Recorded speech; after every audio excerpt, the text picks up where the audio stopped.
एक cognitive scientist हैं सियान बेलॉक, इस चीज़ को बहुत अच्छे से लिखते हैं।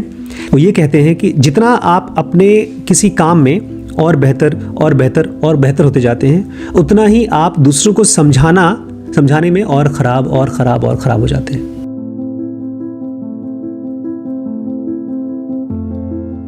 नमस्कार दोस्तों, स्वागत है आपका इस सीरीज़ में जिसको हम कहते हैं हिडन टैलेंट। कल हमने थोड़ा सा रिवीजन भी किया था। तो मैं प्रतीक को बता रहा था कि लाइफ में हम लोगों को लगता है कि हाय राम, अब तो गया, अब तो हमारी जो प्रोग्रेस थी वो वापस हो गई। लेकिन कल हमने लास्ट में पढ़ा था backing up to move forward, कि जब भी आप लाइफ में आगे बढ़ रहे हैं तो लाइफ आपको पीछे भी डालती है। जो प्रोग्रेस का रास्ता है वो सीधा नहीं होता, वो गोल गोल होता है, जैसे पहाड़ी चढ़ने का रास्ता होता है। तो उसी में आज एक बहुत इंपॉर्टेंट चीज़ मैं चाहता हूँ आप समझें। आज का जो टॉपिक है उसका नाम है अ swing and a miss. A swing and a miss, जब आप स्विंग करते हैं और मिस कर जाते हैं, बॉल फेंकते हैं और बॉल पीछे चली जाती है। इससे क्या बताना चाहते हैं, और ये पूरा चीज़ हम पढ़ रहे हैं गेटिंग अनस्टक, कि आपका प्रोग्रेस था, अब उसके बाद आपको लग रहा है कि अब आप अटक गए हैं। हम लोगों को जब भी ग्रोथ के बारे में टेंशन होती है ना कि अटक गए, तो इस चीज़ को एक इम्पॉर्टेंट लेसन आज देंगे हम।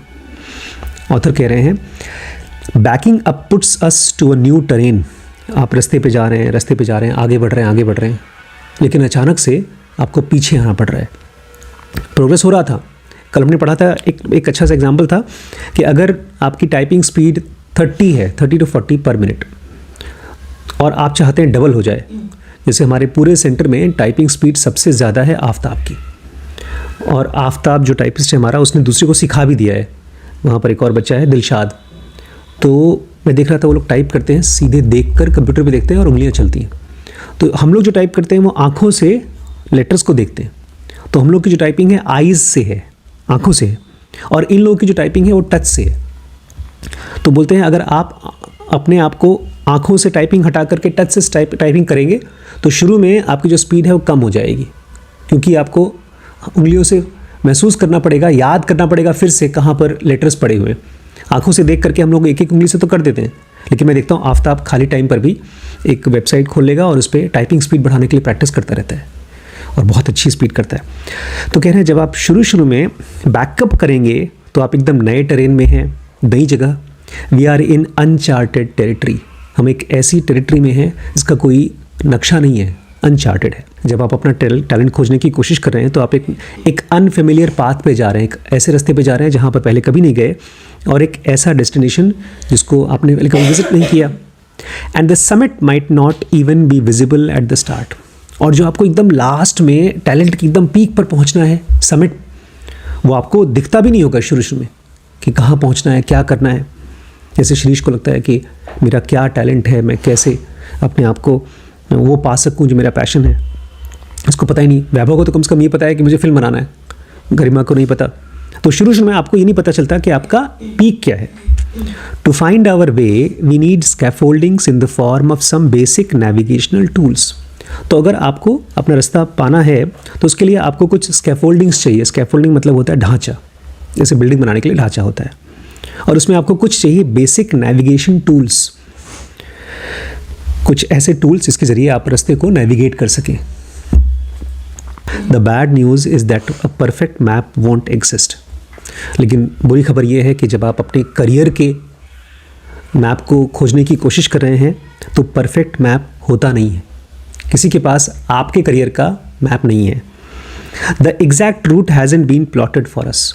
किसी ने आपके करियर का एग्जैक्ट रूट को प्लॉट करके नहीं रखा है, और शायद ऐसा भी है कि रोड भी ना हो पहले से ही। हो सकता है हमको अपना रास्ता खुद खोजना पड़े। Figuring out the route we go one turn at a time. हो सकता है हमको अपना एक एक कदम खुद ही खोजना पड़े। बट एक चीज़ गुड न्यूज़ है, that to start moving you don't actually need a map. कि अगर आपको कहीं आगे बढ़ना है तो उसके लिए मैप चाहिए नहीं आपको। We need a compass to gauge whether we are heading in the right direction. जैसे समंदर में कोई रोड नहीं होता, इसलिए कोई मैप नहीं होता। समंदर में हेल्प करता है आपका कंपस, वो आपको बताता है कि आप राइट डायरेक्शन में जा रहे हैं बस। ऐसे ही लाइफ में भी आपको रोड मैप नहीं मिलेगा, कोई भी आपको ये नहीं बता पाएगा हाँ तुम्हें ये पढ़ना चाहिए, ये करना चाहिए, ये नहीं करना चाहिए। हाँ, लेकिन आपको कंपस मिल जाएगा। डायरेक्शन मिल जाएगा। Depending on the skills you are trying to learn, you might discover a compass in a book. कोई स्किल जो सीखने की कोशिश कर रहे हैं उसमें आपको कंपस किसी बुक से मिल जाएगा, जैसे हम लोग ले रहे हैं, किसी से बात करके या कहीं वेबसाइट पे कोई वीडियो देख करके। A good compass signals when you are going off course and orient you in the better direction. एक अच्छा कंपस क्या करता है, वो आपको बताता है कि आप भटक गए हो, रास्ते पे आ जाओ, और ओरिएंट करता है बेटर डायरेक्शन पे, ज़्यादा अच्छी डायरेक्शन पे। If you begin to stall as you learn to code in C++, you can find a compass in a quick online search that points you towards Python. अगर आप coding कर रहे हो और C++ में कुछ नहीं कर पा रहे हो, ख़राब लग रहा है, स्टॉल कर रहे हो, अटक गए हो, तो आप जाओगे, सर्च करोगे तो बताएगा एक काम करो, तुम Python सीख लो, वो C++ से ज़्यादा आसान है। It is easier to learn and just as well suited to accomplish a wide variety of projects. बताएगा भाई जो पाइथन है वो इजी है याद करने के लिए, सीखने के लिए, और उसमें ढेर सारे प्रोजेक्ट्स के लिए भी ऑप्शंस हैं। लाइब्रेरी है बहुत बड़ी, क्योंकि अभी मैं रिसेंटली जब मैं खुद देख रहा था ना कोडिंग के लिए, तो किसी ने मुझे बताया कि पाइथन में ढेर सारे कोड्स की लाइब्रेरी है। क्या मतलब है कोड्स की लाइब्रेरी? जैसे हम लोग ऑलरेडी आपको दे रखे हैं, बस आपको वहाँ से निकालना होगा। हाँ राइट। बेसिकली कोडिंग को और आसान कर दिया है पाइथन में। तो आप C++ नहीं कर पा रहे हैं तो आप, जैसे हमारे एडिटिंग में है, उसमें पहले से ही वीडियो फुटेजेस रखे हुए हैं स्टॉक में, तो आप उसको यूज़ कर सकते हैं एडिटिंग में। हाँ, तो वो ज़्यादा आसान है। अगर ये आपने कहीं पर सुन लिया तो आप हो सकता है C++ से पाइथन पे आ जाएं। आप पेंटर हैं और आपकी ऑयल पेंटिंग सही नहीं आ रही है, लंपी निकल रही है, तो आपने कहीं चैट किया और बहुत ही अच्छा पुराना सीजन्ड आर्टिस्ट है, वो आपको बताएगा एक काम करो, ये चीज़ ऐड कर दो सॉल्वेंट, तो तुम्हारा पेंट पतला हो जाएगा, तुम्हारी पेंटिंग अच्छी हो जाएगी। और जैसा हमारे इस कैरेक्टर के बारे में जो पढ़ रहे हैं, आर ए डिकी, अगर आप एक बेसबॉल प्लेयर हैं और एक पॉइंट पर आकर आप अटक गए हैं, तो आपको कोई कोच बता सकता है, सुनो तुम्हारा जो बॉल फेंक रहे हो बहुत स्लो है, इसलिए एक नए टाइप का पिच करो, नए टाइप की तरीके की बॉलिंग करो। जैसे हम क्रिकेट खेलते हैं तो एक फास्ट बॉलिंग होती है और एक स्पिन वाली बॉलिंग होती है ना, तो ऐसे ही आपको कोई कोच बता देगा, ये क्यों नहीं ट्राई करता, वो छोड़। That was the beginning of R A Dickey's transformation. R A Dickey के बारे में कल हमने पढ़ा था कि 31-32 साल की एज में लोग रिटायर हो जाते हैं, 20 साल की एज में लोग पीक पर होते हैं, लेकिन आर ए डिकी बेचारा ख़त्म हो गया था। इसने फिर ऑलमोस्ट 31-32 साल में कमबैक किया और ये वर्ल्ड्स टॉप 10 प्लेयर्स में से एक प्लेयर बना। इसकी हालत एकदम ख़राब थी। तो ये कैसे हुआ? जब इसको किसी ने बताया कि तुम नए तरीके से पिचिंग करना शुरू करो। ऑथर कह रहे हैं, मैंने आर ए डिकी को इसलिए खोज करके पढ़ना शुरू किया उसके बारे में, क्योंकि मैंने आज तक किसी बंदे को इतने दिनों तक अपने आप को अटकाया हुआ बिना किसी प्रोग्रेस का और फिर वापस आया, कमबैक किया, मैंने आज तक नहीं देखा इस बंदे को। इसलिए मैंने चूज़ किया आपके लिए पढ़ने के लिए। अगर कोई बता सकता है कि कैसे आप अपने आप को अनस्टक करें तो आर ए डिकी है, क्योंकि ये ट्रांजिशन किया one of the worst player से फिर one of the best player बना। एकदम पब्लिक जब भी ये खेलने जाता था तो पब्लिक वू करती थी, बेइज्जती हो गई, इसलिए लोगों ने टीम मेंबर्स ने उसको उठाकर मेजर लीग से माइनर लीग में डाल दिया। 10 साल से भी ज़्यादा तक इसने माइनर लीग में खेला। R A was struggling to build a career and support his family. R A बेचारा गरीब, पैसे भी नहीं थे, अपने परिवार को कैसे सपोर्ट करे और कैसे अपना करियर आगे ले जाए, स्ट्रगल कर रहा था। घर का बिल पे करने के लिए गोल्फ बॉल जा के निकालता था एलिगेटर्स वाले उसमें तालाबों में से, जो कितना खतरा लेता था, और जाकर के उसको बेचता था ताकि वो अपना घर चला सके। 10 साल के अंदर अंदर वो 30 अलग अलग घर उसने शिफ्ट किए, क्योंकि उसके पास पैसे नहीं तो घर से निकाल देते थे लोग। ऐसा लगता था जैसे कि वो दलदल में फंस गया है, क्विक सैंड में। जितना ही आगे बढ़ने की कोशिश करे उतना ही गहरे में जाए। जितना वो मेहनत करता था बाहर निकलने के लिए, उतना ही मुश्किल उसको लगता था और अंदर गहरे फंसता था। और फिर वो 31 साल का हो गया, माइनर लीग में वापस खेलने के लिए आया, तो उसके कोचेज़ ने एक कंपस दिया, एक डायरेक्शन दिया। ये नहीं पता था कि उसको सक्सेस देगा या नहीं देगा, उन्होंने खाली एक ट्रायल दिया था। His pitching coach handed him compass. They told him he was heading in a wrong direction. He was never going to make it back to the major on his own current course. उसके coaches ने कहा, जैसे तुम चल रहे हैं ऐसे तुम मेजर में कभी जाओगे नहीं, इंटरनेशनल टीम में कभी खेल नहीं पाओगे। उन्होंने कहा अगर तुम्हें वापस अपना करियर पाना है तो बहुत ही मर्की और मिस्टीरियस पाथ दिया। मर्की मतलब एकदम टेढ़ा मेढ़ा, जिसका पता नहीं था कि वो सही भी है कि नहीं, एक खतरनाक रास्ता दिया। सालों तक आर ए इस चीज़ को नाम भी नहीं था, बोलता था ये वो फेंकते ना ऐसे करके, ऐसे एक तरीका है, उसका नाम भी नहीं था। क्रिकेट में तो नाम है, ऑफ स्पिन, लेग स्पिन नाम है, यहाँ पर नाम भी नहीं था इसका। बोलते वो तरीके से अगर तुम पिचिंग करोगे तो तुम फिर से शायद हिट कर जाओ। His coaches recognise the way he was holding the ball, और इसको कोचेज ने कहा तुम जिस तरह से बॉल पकड़ते हो ना, उससे हमको लगता है कि तुम वो पिच कर सकते हो। ये ऐसा था जैसे कि एक तरीका है, नकल बॉल बोलते हैं, यहीं पर मैं अटक गया था। अब नकल बॉल को मैं देख रहा हूँ, पहचानने की कोशिश कर रहा हूँ, पहचान भी नहीं पा रहा था बुक में, फिर मैंने बंद करके रख दिया था। फिर अगले दिन पढ़ा नकल बॉल, उसकी ग्रिप नकल बॉल की तरह थी। उसके कोचेस ने कहा देखो ये जो तुम पकड़ते हो ना, एकदम नकल बॉल की तरह पकड़ते हो, और इसी को तुम अपना सेंटर गेम बनाओ, मेन यही होना चाहिए तुम्हारा। कल हमने ये पढ़ा था कि एक्चुअली इसका जो गेम था ख़राब क्यों हो गया, क्योंकि इसका कोई एक यहाँ पर लिगामेंट टेयर हो गया था। तो पहले बहुत तेज़ मारता था बॉल और आउट कर देता था लोगों को, लेकिन उसके बाद से इसका गेम स्लो हो गया, जब ये टीयर हो गया वापस ठीक नहीं हो पाया। और ये जो इसका नया तरीका है, इसमें बॉल जाती है नकल बॉल में धीरे धीरे और फ्लैट जाती है, बहुत ऊंची नहीं जाती, तो ये मार सकता है धीरे धीरे। तो बोल रहे हैं इसमें आप उस बॉल को ऐसे पूरा का पूरा नहीं पकड़ते हो फेंकने के लिए, आप अपनी इंडेक्स फिंगर को और ऐसे करके कस के पकड़ते हो, ऐसे नाखूनों से पकड़ते हो ऐसे। और ये नकल्स हैं, ये जो जॉइंट्स हैं, ये हवा में निकले रहते हैं, इसलिए इसका नाम दिया गया नकल बॉल। ये जो ग्रिप है, इसकी वजह से जब आप बॉल फेंकते हैं तो बॉल हवा में जिगजैग तरीके से घूमती रहती है, और फिर बेचारा जो बैटर है उसको फबल कर देती है, उसको कंफ्यूज कर देती है, बॉल कैसे कैसे आएगी। और ये बॉल जब बैट्समैन मार भी देता है, और पीछे जो लोग जैसे विकेट कीपर होते हैं, ऐसे ही यहाँ पर पीछे लोग खड़े होते हैं बॉल को पकड़ने के लिए, इतनी अनप्रेडिक्टेबल होती है कि जो लोग इसका कैच पकड़ने के लिए पीछे खड़े होते हैं और जो ग्लव्स पहनते हैं ना, बेसबॉल वाले ग्लव्स पहनते हैं, उसको बोलते हैं मिट्स। वो नॉर्मल साइज़ का ग्लव्स भी नहीं होता, वो बड़े साइज़ का पकड़ते हैं, भैया पता नहीं कहाँ बॉल चली जाए, ये इतनी अनप्रेडिक्टेबल होती है। स्पोर्ट्समैन की अच्छाइयाँ तो सब जानते हैं, भाई हिट हो जाते हैं, पैसा कमाते हैं, लेकिन उनकी बुराइयाँ क्या हैं, उनको सबसे ज़्यादा इंजरीज होती हैं। तो चूँकि इसमें आपको बहुत ज़्यादा स्ट्रेंथ नहीं लगेगा, बहुत ज़्यादा अनयूजुअल स्ट्रेन नहीं लगेगा, इसलिए आप कुछ साल तक के लिए खेल सकते हो, नहीं तो बॉडी आपकी टूट जाएगी, ख़राब हो जाएगी। बोलते हैं एक तरफ तो बैटिंग करना, हिट करना और कैच करना मुश्किल काम है, नकल बॉल को फेंकना उससे भी ज़्यादा मुश्किल काम है।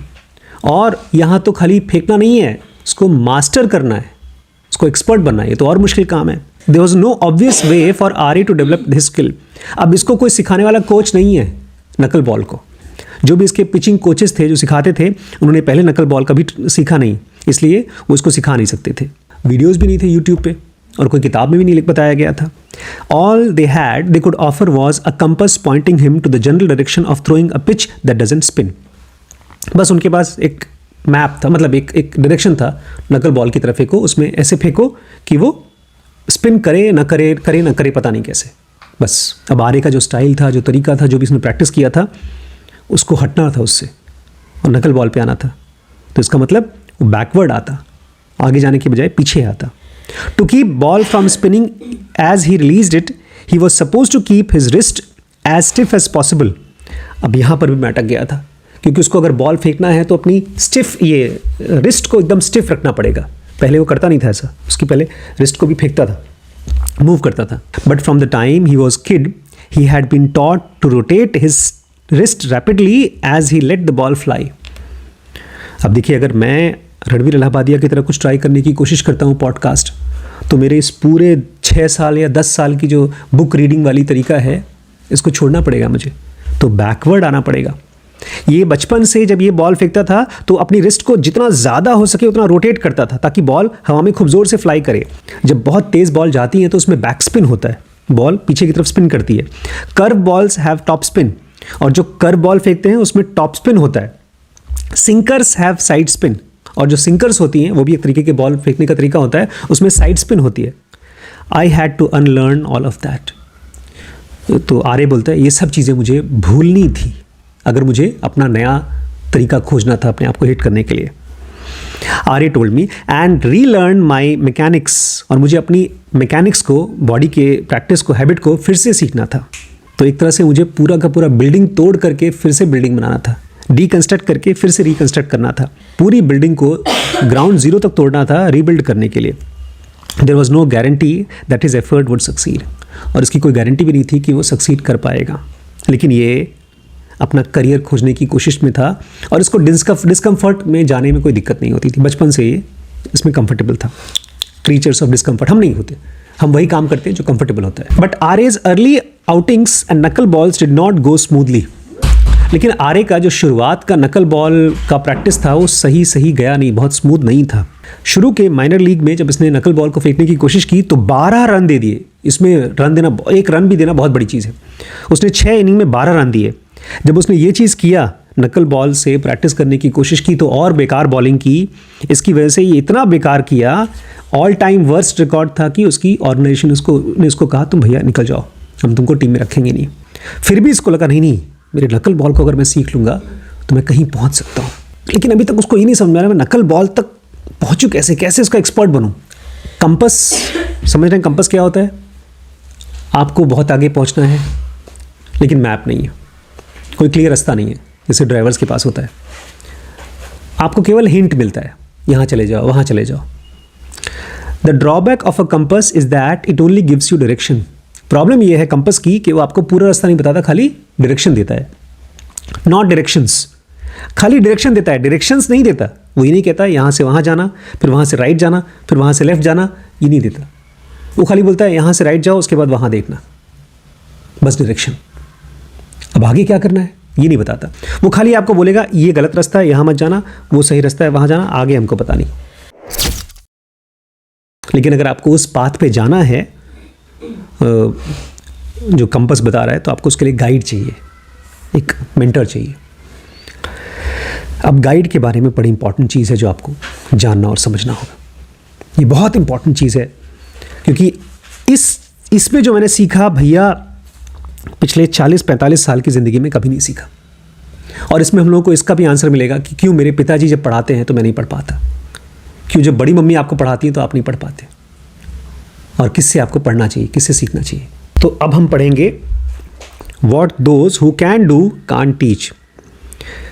जो बेचारे कर पाते हैं वो सिखा नहीं पाते। सिखाना बहुत मुश्किल काम है। क्यों, अभी आप समझिए। इसलिए आप किससे सीखेंगे, कौन आपका मेंटर होगा, ये बहुत सोच समझ के डिसाइड करिएगा। When we are unsure of the path to a goal, we often seek directions from an expert guide. जब हमको अपने रास्ते के बारे में पता नहीं होता, क्लियर नहीं होता, तो हम किसी न किसी एक्सपर्ट गाइड से मिल करके उसे मेंटरशिप लेते हैं, डायरेक्शन पूछते हैं। It's a familiar mantra, if you want to be a great learn from the best. तो सब लोग ये कहते हैं भाई अगर तुम्हें ग्रेट बनना है तो बेस्ट लोगों से सीखो। Take a master class in cooking from top chef. अगर आप कुक बनना चाहते हैं तो दुनिया का सबसे अच्छा शेफ के पास चले जाओ। Sign your kids up for a tennis lesson with a pro. अगर आप टेनिस का लेसन सीखना चाहते हो तो सबसे अच्छे प्लेयर से जाकर के मिलो। Convince the biggest star in your field to be your mentor and learn how to follow their footsteps. लोग ये कहते हैं कि भाई दुनिया में जो सबसे बड़ा स्टार है आपकी फील्ड में, उसके पास जाओ और उससे भीख मांगो कि मुझे अपने पद चिन्हों पर चलने दीजिए, अपना असिस्टेंट बनने दीजिए, मुझे सिखा दीजिए। What could be better than taking your first physics class with Einstein? अगर आपको फिजिक्स से सीखनी है तो आइंस्टीन दुनिया का सबसे बड़ा फिजिसिस्ट, उससे अच्छा टीचर कौन हो सकता है? Quite a bit it turns out.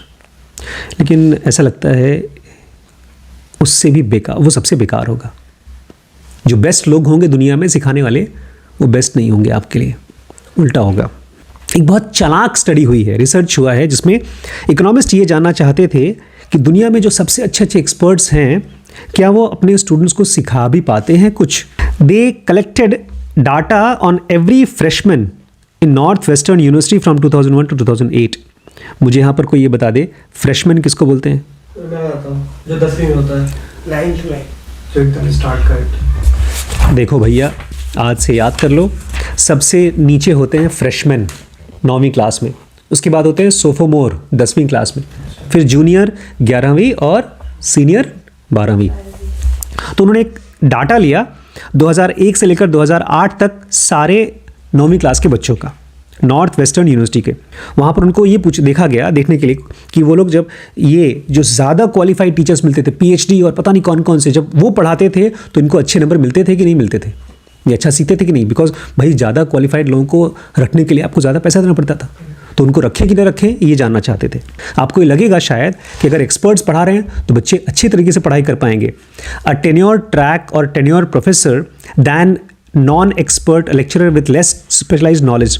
तो और उसी के बदले में अगर कोई कम जानकार स्पेशलाइज्ड टीचर होगा तो शायद कम पढ़ा पाएगा, आपको ऐसा लगेगा। But the data showed opposite, लेकिन डाटा ने उल्टा ही बताया। उन बच्चों ने जिन्होंने पहले फर्स्ट क्लास में मान लीजिए मैथ्स की पहली क्लास उसने एक्सपर्ट से ली, बहुत अच्छी टीचर से ली, बहुत हाई फाई टीचर से, और उसके बाद सेकंड किसी और से ली तो उसके नंबर खराब आते थे। The pattern was robust across field, और ये एक जगह नहीं, सभी फील्ड में। अगर इंट्रोडक्टरी क्लासेस, शुरुआत की क्लासेस एक्सपर्ट सिखाते हैं वो बेकार होता है, जो लेस एक्सपर्ट सिखाते हैं वो बेटर होता है। और इसको सालों तक देखा गया, 15,000 स्टूडेंट्स का डाटा लिया गया, उन सब में यही था। And in course with the tougher as well as easier grading, और चाहे उसकी ग्रेडिंग मुश्किल कर दो चाहे आसान, सब जगह पर एक्सपर्ट्स पढ़ाते थे तो बेकार पढ़ा पाते थे, बेकार नंबर आते थे। और ये इसलिए होता था क्योंकि एक्सपर्ट्स पढ़ा तो पाते हैं लेकिन उनको जो खुद पढ़ने में अच्छे होते हैं, जो बेचारे पुअर होते हैं, कम एकेडमिकली प्रिपेयर्ड होते हैं, उनको पढ़ाने के लिए एक्सपर्ट्स को बहुत मुश्किल होती है। इसलिए ऐसा लगता है कि अगर आप कोई नया रास्ता देख रहे हैं, शुरू कर रहे हैं, तो सबसे अच्छे एक्सपर्ट्स जो होते हैं वो सबसे बेकार गाइड होते हैं। There are at least 2 reasons why experts struggle to give good directions to beginners, और इसके 2 वजह हैं कि क्यों एक्सपर्ट्स जो होते हैं वो बिगिनर्स को, शुरुआती के लोगों को सही सही डायरेक्शन नहीं बता पाते। 1 is the distance they have travelled. सबसे पहला, वो खुद एक्सपर्ट्स हैं, वो अपने दिमाग में बहुत आगे तक जा चुके हैं।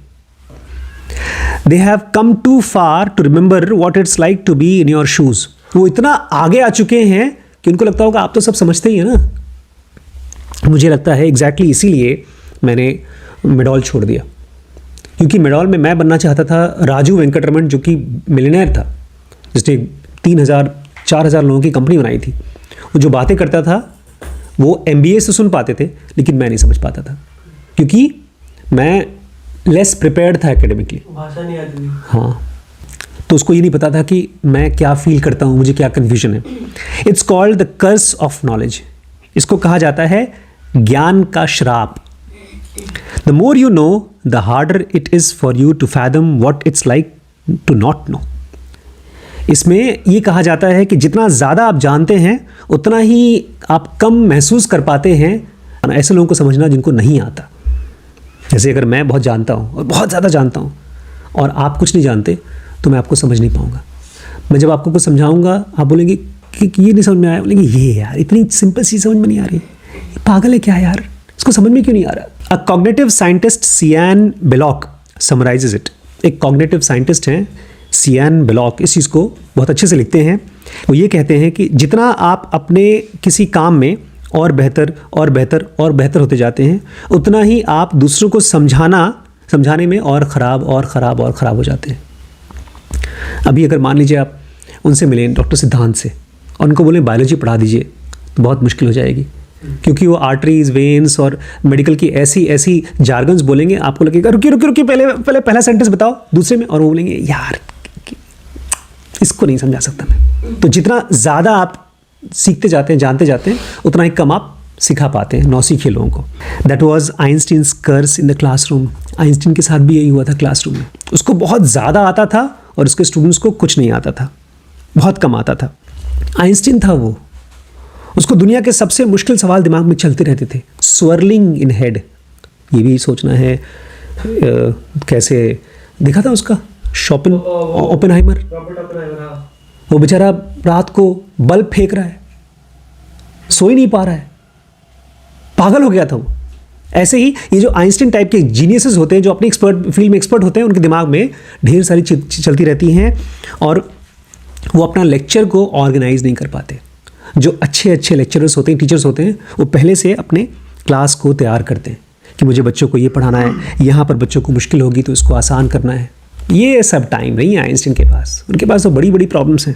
ये जब नौकरी मिली इनको, ग्रेट टीचर आइंस्टीन को, गए थे पढ़ाने के लिए, टोटल 3 बच्चों ने इनके क्लास में एनरोल किया, पूरी यूनिवर्सिटी में से खाली 3 बच्चे। His material was often over their heads, क्योंकि जो पढ़ाते थे वो जो मटीरियल था बच्चों के कहाँ से जाता था?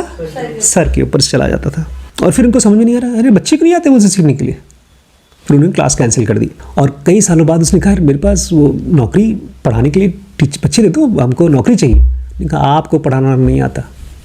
जो टीचर था, जो प्रोफेसर था, यूनिवर्सिटी का प्रेसिडेंट, बोलता है तुम्हारा पढ़ाने का स्टाइल ही बहुत बेकार। मैं गया था बॉम्बे में एक सॉफ्टवेयर डेवलपर का एक बिजनेसमैन से मिला था जो एक्चुअली डेवलप करता है, ऐप्स बनाता है, सॉफ्टवेयर बनाता है।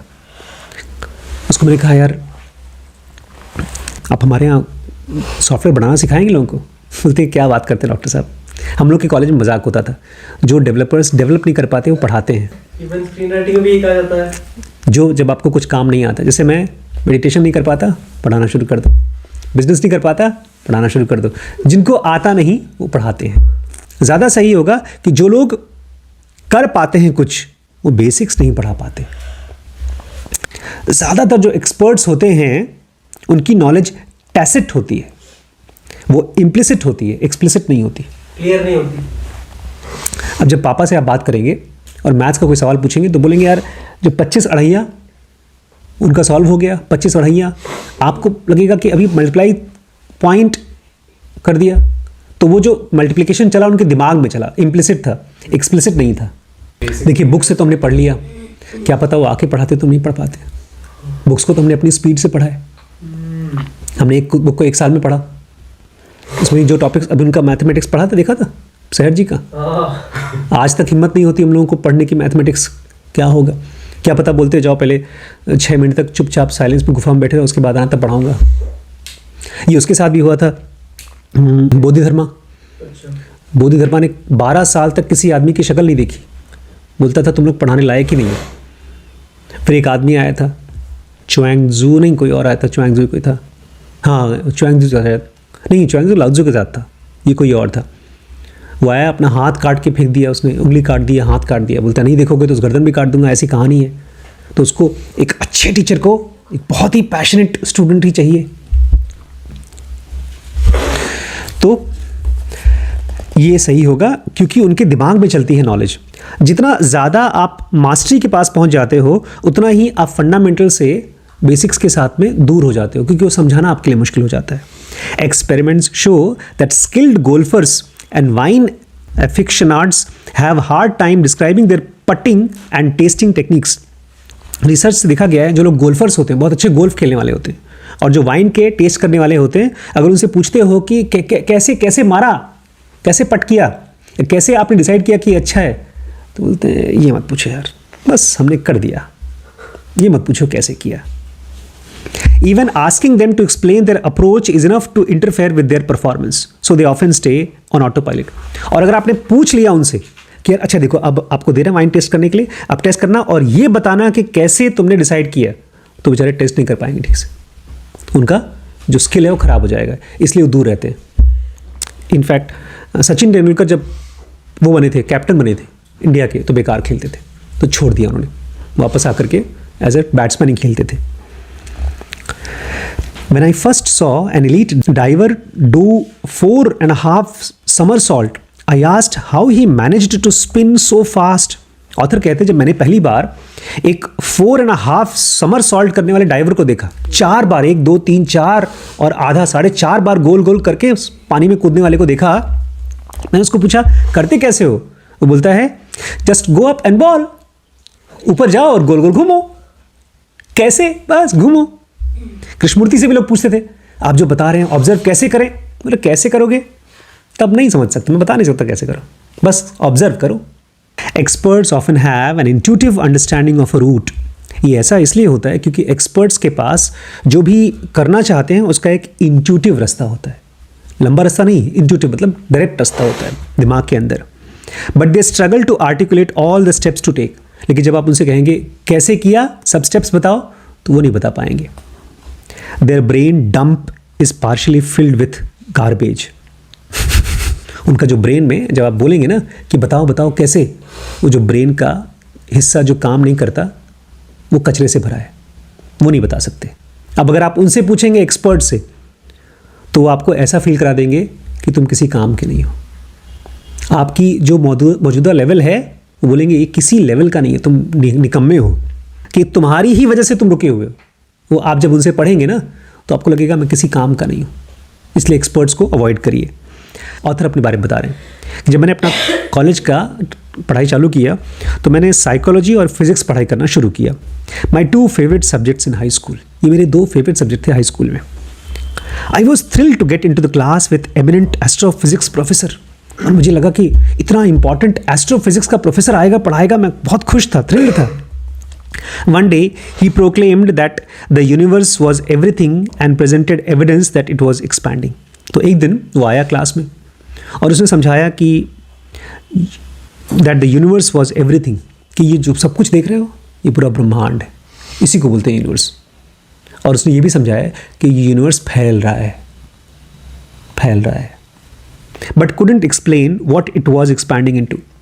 तो किसी ने पूछा होगा उसको कि अच्छा फैल करके क्या बनेगा, ये नहीं पता, वो नहीं एक्सप्लेन कर पाया। तो ऑथर बोलते हैं उस दिन से मैं जो फिजिक्स के लिए बड़ा फैसिनेटेड था उससे क्या हो गया, फ्रस्ट्रेटेड हो गया, और जो फिजिक्स के लिए मैं बड़ा कॉन्फिडेंट फील करता था उससे क्या फील करने लगा, इनकम्पिटेंट, कि किसी लायक नहीं हूँ, इतना बड़ा प्रोफेसर पता नहीं क्या क्या समझता है, मैं तो कुछ समझता ही नहीं हूँ, मैं किसी काम का ही नहीं हूँ।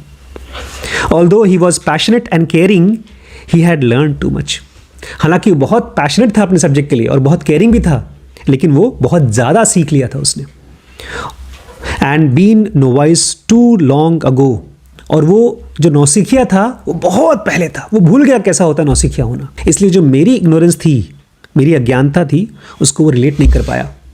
ये भी डिफरेंस आता है एक ग्रेट टीचर में और एक एवरेज टीचर में। मैं जब पहली बार उसको पढ़ा था अष्टवक्र गीता को, पतली सी छोटी सी बुक है, अष्टवक्र ज्ञान देते हैं और जनक ग्रेट स्टूडेंट हैं, वो समझ जाते हैं, पतली सी जैसे हनुमान चालीसा उससे भी पतली बुक, बहुत सवाल नहीं है। आत्मा क्या है उन्होंने बता दिया, परमात्मा क्या है बता दिया, खत्म। और वहीं अर्जुन रेगे पड़े हैं, सवाल पूछे पड़े हैं, भक्ति क्या होती है, बार बार पूछ रहे, लड़ाई करूं कि वापस जाऊं कि ये करूं। मोटी सी किताब है, 700 श्लोक है उसमें। तो अर्जुन के अज्ञानता को कृष्ण समझते थे। तो कह रहे हैं जो बहुत एक्सपर्ट हो जाता है वो एक बच्चे की या एक इग्नोरेंट की अज्ञानता के साथ कनेक्ट नहीं कर पाता। I never took another physics course. तो ऑथर कहते हैं उसके बाद मैंने अपना फिजिक्स का कोर्स लेना बंद कर दिया, खाली साइकोलॉजी पढ़ा। अब मान लीजिए आपने किसी एक्सपर्ट से गाइडेंस लिया और वो पकड़ करके आपको बोलता है चलो मैं तुम्हें वहाँ तक पहुँचा देता हूँ, तब भी एक सेकेंड चैलेंज आता है उससे सीखने में। आपकी और उस एक्सपर्ट की स्ट्रेंथ और वीकनेस, ताकत और कमज़ोरी एक जैसी नहीं थी। हो सकता है वो मैथ्स में कमज़ोर हो, आप मैथ्स में ठीक हो सकता है वो बिहेवियर में, इमोशंस में स्ट्रांग हो, आप उसमें वीक हो। Their hills and valley aren't the same as yours. उसके हिल्स और वैली, उसकी पहाड़ियाँ और उसकी घाटियाँ आप जैसी नहीं हो सकता है आप भी वहीं पहुँचना चाहते हैं जहाँ पर वो एक्सपर्ट पहुँचा है, लेकिन वो कहीं और से शुरू कर रहा है, आप कहीं और से शुरू कर रहे हैं। This makes your path as unfamiliar to them as theirs to you. इसलिए आप जब उनसे पूछते हैं अरे बताइए मैं क्या करूँ, तो वो ना वो आपके रास्ते को जानते हैं, ना ही तो आप उनके रास्ते को जानते हैं। Of course you will get more personalised advice from a guide who knows you well. इसलिए सबसे अच्छा गाइड कौन होगा, जो आपको अच्छे से जानता है। तो आपको लगेगा हाँ हाँ हाँ हाँ मैं जानता हूँ, कौन मुझे जानता है, मेरे पापा, मेरे भाई, मेरा दोस्त। तो आप उनके पास जाएंगे, लेकिन उनके पास भी क्या नहीं है, सारे के सारे आंसर्स नहीं है, सब राइट डायरेक्शंस नहीं है। मुझसे बड़ी मम्मी पूछती बहुत बार, हम पिछले 20 साल से साथ में हैं, लेकिन मेरे पास उनके क्वेश्चंस का आंसर नहीं है, मेरे पास खाली है directions. You can see this in a study of lawyer navigating a path to partners. इस चीज़ को आप एक लॉयर्स के, एक वकीलों के लिए देखेंगे कि कैसे वकील पार्टनर्स बनते हैं। पढ़ते हैं ना, वकील जो है जब प्रमोशन हो जाता है तो कंपनी के पार्टनर्स बनते हैं। Guidance from a single mentor didn't make a difference in promotions. अगर किसी लॉयर का एक मेंटर है, सिंगल मेंटर है, तो वो आदमी बहुत प्रोग्रेस नहीं करता, उसका प्रमोशन नहीं होता। There were other upsides. Lawyer who had a supportive mentor were more satisfied and committed than peers who lacked one. तो अगर आपके पास एक नहीं है, एक से ज़्यादा गाइड हैं, मेंटर्स हैं, तो आपका जल्दी प्रमोशन होता है। जो अलग अलग मेंटर्स होते हैं वो आपके साथ टिट बिट्स शेयर करते हैं। टिट बिट्स मतलब छोटी छोटी चीज़ें। कहा जाता है कि एक बच्चे को बड़ा करने के लिए पूरा का पूरा गांव चाहिए होता है। पुराने ज़माने में ऐसे ही होता था, आज भी ऐसे ही होता है। एक माँ बेचारे बच्चे को पाल रही है, सो नहीं पाती, तो इसलिए 2-4 औरतें होती हैं, घर में बच्चा अच्छे से पल जाता है। तो यही कह रहे हैं, एक पूरा का पूरा गांव तो नहीं चाहिए एक लॉयर को पार्टनर बनाने के, लेकिन हाँ 2-3 मेंटर्स का हेल्प से जल्दी बन जाते हैं वो लोग। तो जैसे आपको किसी बहुत बड़े एक्सपर्ट से गाइडेंस नहीं लेना चाहिए, वो आपको समझा नहीं पाएगा, ऐसे ही आपको किसी एक बंदे से गाइडेंस नहीं लेना चाहिए। कोई और जानता ही नहीं आपकी एग्जैक्ट जर्नी, आप खाली अपने आप को ही जानते हैं। तो जब आपको मल्टीपल गाइड करते हैं तो आपको चांसेस होते हैं कि आपका सही रास्ता आपको मिल जाएगा। The more uncertain the path and the higher the peak the greater the range of guides you will need. कहते हैं बुद्ध के कितने गुरु थे? 9 या 10। इसलिए जितना अनसर्टन होता है पाथ, जिसका क्लियर रास्ता नहीं होता, और जितना हाई होता है पीक, जितनी ऊंचाई होती है जिस पर बहुत लोग नहीं पहुंचे, उतना ही ढेर सारे आपको गुरुज चाहिए। लोग अक्सर कहते हैं कि वो 9 गुरु ने बुद्ध को नहीं सिखा पाया, जाकर के बुद्ध ने खुद ही सीखा। नहीं, 9 गुरुओं ने गाइड किया उनको। The challenge is to piece the various tips together into a route that works for you. सबसे बड़ा चैलेंज क्या है? जो भी लोग बताते जाएं उन सबको पीसेस को जोड़ करके अपना रास्ता खोज पाना। तो इसके लिए आपको करना क्या पड़ेगा? इसके लिए आपको करना पड़ेगा writing your own guide book. खुद की गाइड बुक बनानी पड़ेगी। तो वो हम लोग कल पढ़ेंगे, ठीक है? खैर, बंद करने से पहले ये ध्यान रखिएगा कि आज से कॉन्शियसली लोगों से सुनिए, सीखिए। लेकिन अगर ये फीलिंग आती है अरे यार मैं किसी काम का नहीं हूँ, तो फिर उसकी बातों को भी छोड़ दीजिए, साइड रख दीजिए। क्योंकि जो आदमी आपके इग्नोरेंस को ठीक नहीं कर सकता, वो ऐसे ही है जैसे कि आपने कोई दवाई खाई और वो आपको फ़ायदा नहीं कर रही है, तो आप दूसरी दवाई खाएंगे। ये चीज़ मेरे को क्लियर हो गई, इसके पहले नहीं थी। इसके पहले लगता था मुझे कि कोई आदमी एक्सपर्ट है और वो समझा रहा है, मैं नहीं समझ पा रहा हूँ, इसका मतलब मैं ही बेकार हूँ। ये मेरा प्रॉब्लम हमेशा के लिए सॉल्व हो गया। मेरे अंदर में भी वही डिवाइन फ्रैगमेंट है जो उसके अंदर भी है, लेकिन मेरे ब्रेन में इग्नोरेंस की अलग अलग पीसेस हैं जो मुझे ही पता है, सबको नहीं पता। तो इसलिए मैं अपनी सबको गाइड बनाऊंगा। मेरे ढेर सारे गाइड्स हैं। पूछ रहा था अभी ये कि सर आप ढेर सारे जॉनर की किताब रखें, जो नहीं आता सभी सीखेंगे, मुझे कुछ भी नहीं आता। ठीक है।